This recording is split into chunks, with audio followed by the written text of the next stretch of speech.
Welcome to this week's episode of Family Financial Fix, your weekly dose of practical money wisdom for the whole family. Now, every family deserves to feel financially confident, and it starts with those small, consistent decisions we make every day.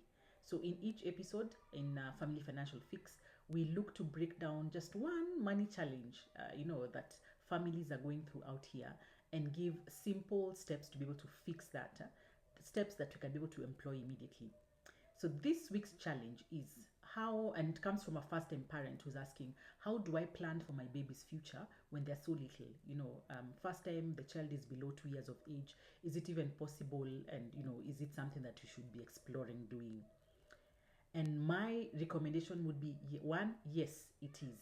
You are a new parent, you feel your love is endless, the sleepless nights are real, but you want to do it different. You want to start setting your child up for success from the onset.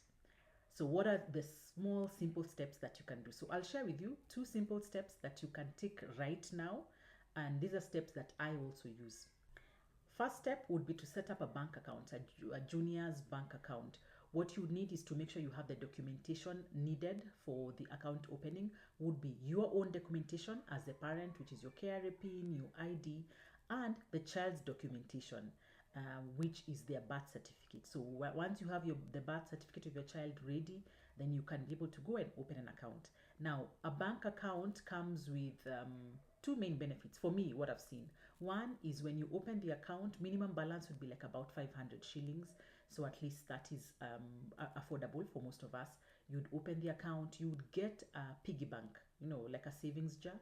Now, the child is too young for them to even recognize what the piggy bank is for and all that. But you can start saving, putting money into the piggy bank for them. So the loose coins here and there that you have in the house, put them in the piggy bank. Once the jar is full, you take them to their bank.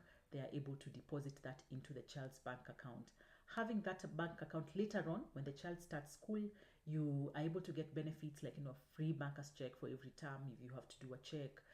Once in a while, you'd get discounts in stationery stores, bookstores, and that for when you're doing school shopping for your child. So those are some of the benefits. Where for me, I see having a junior bank account is beneficial for you.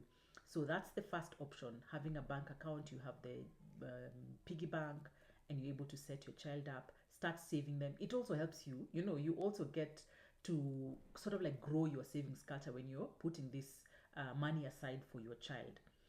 The second way to be able to do it is to consider putting money in a money market fund account. Account opening process is quite similar. You need your KYC documentation, which is your ID and your KRA PIN. Then you need the birth certificate for the child, and they're able to set up these accounts. Both of them, it would be the name of the account would be the child's, but you'd be the one running and managing the account.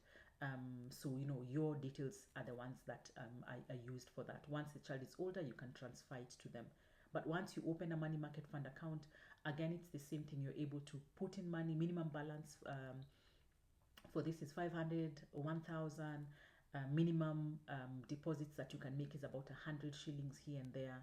But it becomes, you're able now to put money into this account, and with money market funds, the interest that your money is earning, it compounds. So it's also helping to work harder. The savings in that account work harder for you as compared to the bank account. And in terms of liquidity, if you ever reach the point where you need some money from these accounts, with the banks, you'd be able to just go into the bank and withdraw money. For the money market fund account, you'd request for withdrawal, and you're able to do that. Yeah.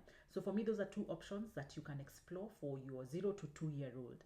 Now, they might not understand even what deposits are, what interests are, but you're starting to set them up for financial success.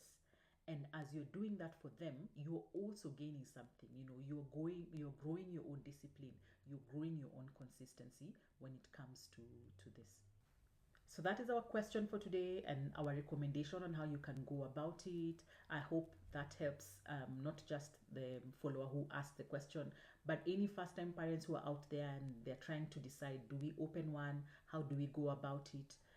If you've got a question or a family money situation you'd like us to fix, do send through an email or send through a WhatsApp, and we may just feature it next week. Because remember, it's not really about getting everything perfect, it's just taking one small step at a time towards a stronger financial future for our families. That's our family financial fix for today. We're making it simple, relatable, and made for real families like mine and yours.